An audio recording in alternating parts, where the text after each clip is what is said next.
Democracy is a double-edged sword. It places political power in the hands of the people. To be successful, however, it needs those people to be well-informed. Well-informed citizens will not be easily manipulated, not easily oppressed. Well-informed citizens will guard their freedoms jealously. And when those citizens get it wrong, and they will get it wrong from time to time, they'll disagree with one another, and this keeps things from moving too far in the wrong direction. But the inherent tension of a democracy is the need to place political power in the hands of people who may or may not be well-informed. Our founding fathers, the ones who wrote the state and federal constitutions under which we live, firmly believed that the only solution was to create public education systems that prepared people to participate in democracy. Today I want to talk to you about the real dangers our nation faces when we fail to provide those educational opportunities and when we, as adults, just get lazy in our everyday lives. Today, civics and critical literacy are, well, critical. By civics, I mean how government works. Most people have next to no idea. 3/4 of people cannot name the 3 branches of government. Most cannot tell you why the Declaration of Independence was written. Only 1 in 3 people can name a single thing that the First Amendment protects. And that's just basic stuff. How about federalism, the role of the Senate, our tax system? Probably leave that out. But we've got a long way to go in terms of just basic knowledge. But we need critical literacy to evaluate what we learn about government. About 1 in 3 Americans are either illiterate or only rudimentary readers. Less than half can read a book at an 8th grade level and tell you what it's about. And the rest of us, those sitting in this room and myself from time to time, those who can do better, we don't. 59% of the time, we don't even bother to read the stories behind the links that we post on social media and the internet. If our democracy depends on a well-informed citizenry, we should be afraid. Or we could just write it off because half of us don't vote anyway. But the reason why we don't vote is because we're not well-informed. Education levels are the best predictor we have of who's going to show up at the polls, better than income levels. People with advanced degrees, many of you out there, you show up 80% of the time. At the other end of the spectrum, people who don't finish the 9th grade, they vote less than 20% of the time. This is not a new problem. Our nation started as an experiment in democracy. Our founding fathers were familiar with the monarchs of Europe and taxation without representation here at home. They wanted Americans to govern themselves, not be ruled by the elites or by kings and queens. But funny enough, a lot of those founding fathers weren't sure this little experiment called America would work. They knew democracy had real risks, that democracy could easily turn into mob rule, that the masses could take land away from the wealthy and redistribute it to the poor. But what they seemed to fear most was the possibility that average, everyday people would be manipulated by unscrupulous politicians or defrauded at the ballot box. Rather than seize power for themselves, the people would just give it away to someone else. So our first presidents, people like George Washington, John Adams, Thomas Jefferson, implored the young nation to invest in its education system. John Adams, before we even had a United States Constitution, John Adams was busy writing the Massachusetts Constitution. And in it, he put this nation's very first education clause. And he said that education is necessary to preserve our individual liberties and rights. And for that reason, it should be the duty of government, so long as that government existed, to support the public education system. Thomas Jefferson followed John Adams. Thomas Jefferson said that we should, if necessary, amend the United States Constitution to support the public education system. We didn't have to amend it because Congress started giving out land to support the public schools. And these early efforts paid off. Surprising to a lot of folks, but this rough and tumble nation, by the mid-1800s, enrolled a larger percentage of people in public schools than any country in the world except for Prussia. But these systems were still rudimentary in many respects. They had a long way to go. We still weren't living up to democracy's promise. We excluded a lot of people from the ballot box, women, people without land. The South still held millions of African Americans in slavery, and it was a crime to teach them to read and write. So, the nation had to transition towards a better democracy, a more full democracy. And it faced many of the same challenges that we face today. Extremely polarized political parties. A congressperson from South Carolina actually caned Senator Sumter on the floor of the Senate. So we had highly polarized political parties. We had serious debates about who could be a citizen and how they might participate or not. We had enormous education deficits, and we had a system of self-government entirely dependent upon the ability to decipher the written word. We tend to think of those times as much different than today, but just like today, everything revolved around the flow of information, and it was a very chaotic flow of information in the 1800s. They had the penny presses. Those penny presses were in many respects just like the blogs that we read today. Everybody had one, and they were just as polarizing. Every national, state, and local political party had its very own penny press.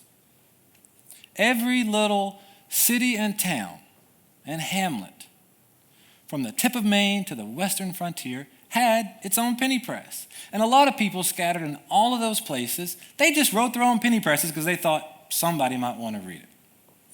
Some focused on scandal and intrigue, some focused on politics. In the 1800s, the late 1800s, there were more newspapers than any other period in history. People say Donald Trump has his own news station. In the 1800s, the president had his own newspaper. They called it his official organ. And its express purpose was to do his bidding. Sometimes they even had federal employees helping them out. And think about it. At that point in time, the nation was largely rural and disconnected. If you were a citizen in most places in America, you'd have no way of knowing what was going on in Washington, D.C., in your state capital, what was being voted on, unless you read the newspapers. And those newspapers had lots of conflicting accounts. People had to sort through them to get to the bottom of things. So at the end of the Civil War, Congress sought a solution to bind this nation back together, to rebuild this democracy, and to bring millions of new people into our nation as citizens. That solution was public education. Congress told southern states that if they wanted to re-enter the Union, they had to get serious about democracy. That meant two things. First, they had to extend the ballot to African Americans. Second, they had to vastly expand their public education systems. As a result, all the southern states rewrote their state constitutions, and in them, they guaranteed access to public education.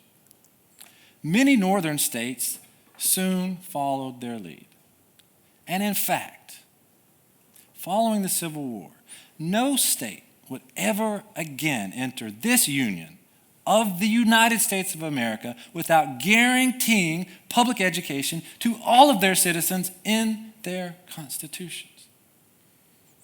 This time period offers a few important lessons. First is the general importance of public education to democracy. Second, those public education systems have to be uniformly and equally open to everyone. And those public education systems have to prepare young people to grow up, to be citizens, to participate. So what do we do with these lessons today? Well, I think there's two things we need to do as a nation, and then there's a couple of simple things that we can do as individuals. As a nation, the first thing we need to do is to make sure that our schools are providing the skills and knowledge and lessons our children need to become citizens, to participate in our democracy. As the flow of information continues to evolve and continues to be increasingly unreliable, as Judge Few suggested, our children need to know how to do a lot more than just read and write the written word. They need to be able to evaluate sources, to decode factual claims, to spot bias, and to ultimately make a judgment about what they've read. Studies show that young people are basically lost in their ability to distinguish fake news from fact. And we have spent the last 2 decades moving our school systems away from the type of learning opportunities that our children need. We've spent so much time narrowing the curriculum, focusing on standardized testing and accountability for those tests. We've rendered civics, some of that basic stuff that everyone seems to not know. We have rendered civics and critical literacy into sideshows. Unfortunately, so much of what our children need to know to grow up and participate in this democracy aren't things that you can easily test on a standardized exam. The second thing we need to do is to make sure that our schools have the resources they need to deliver these opportunities. Money. Studies show that a 20% increase in school funding is enough to cut the black-white graduation gap in half. Recent studies also show that this past decade of budget cuts have decreased student achievement across the board. And yet, today, most states continue to spend less on education 10 years after the recession, including in this state, than we did a decade ago. And has always been the case, and sadly been the case, the most disadvantaged children in the most disenfranchised communities in America get less than everyone else. We cannot claim that our education system is leveling the playing field.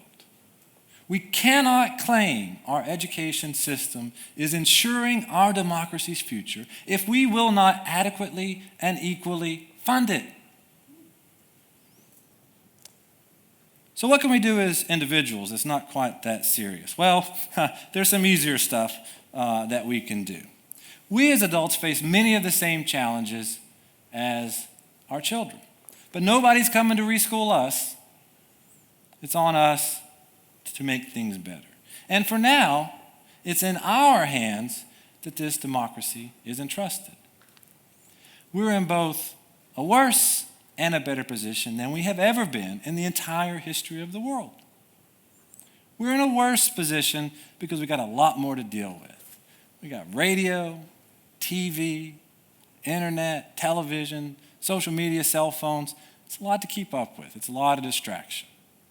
But we're in a better position because for the very first time in history, we have direct access to real information. We don't have to take anybody's word for it. We can read Betsy DeVos's speech on school vouchers. We can download and look at the data that she bases her opinion on. We can read transcripts of congressional hearings on school safety, the achievement gap, school choice. We can research anything we want from the comfort of our couches, thanks to Steve Jobs. We need to take advantage of that opportunity and be better stewards of information. So how do we do that? I think there's two pretty simple ways we can do that. As a researcher, as a scholar, as a citizen, I propose these two things. First, pick something to be an expert in and learn that area. You can't be an expert in everything, but you can learn a few things really well. And learning them really well means getting a hold of basic information. With that information, you'll consume the news much differently than you ever have before. You'll participate in the conversation much differently than you ever have before.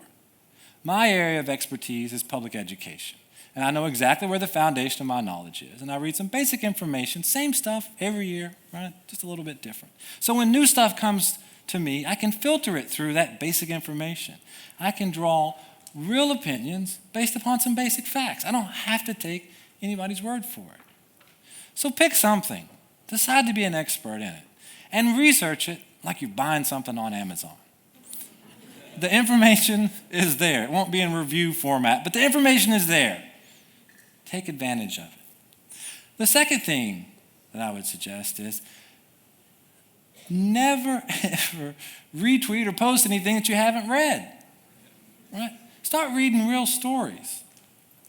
If you need another rule for yourself, just make a full and substantive comment on anything that you decide to post. This will force you to read the underlying story and think about it before you put it out there for the rest of us. You won't post as much, but what you do post will be better for the rest of us.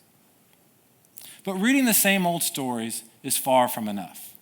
We need to spend a lot more time finding resources we can trust, not stories that we like. News sources today are much like the penny presses. They're far from being created equal. They all have different motivations and different levels of quality control. We need to evaluate those sources, distinguish news from opinion, news from entertainment. Right. And if there's something really important, never rely upon one source. Look for another source with a similar story. And remember, the stories that we tell and retell will impact our friends, our families, our communities. So much of what we absorb as being true or untrue depends on those around us. And this is most true for young people. No matter what our schools do or don't do, we will play a huge role in shaping their futures.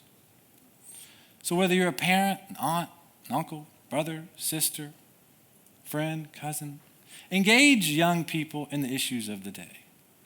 But never ask them to regurgitate your opinion. Pepper them with questions, not information. And if they decide to volunteer an opinion, don't say, that's right or that's wrong. Say, where'd you hear that? And why do you think that?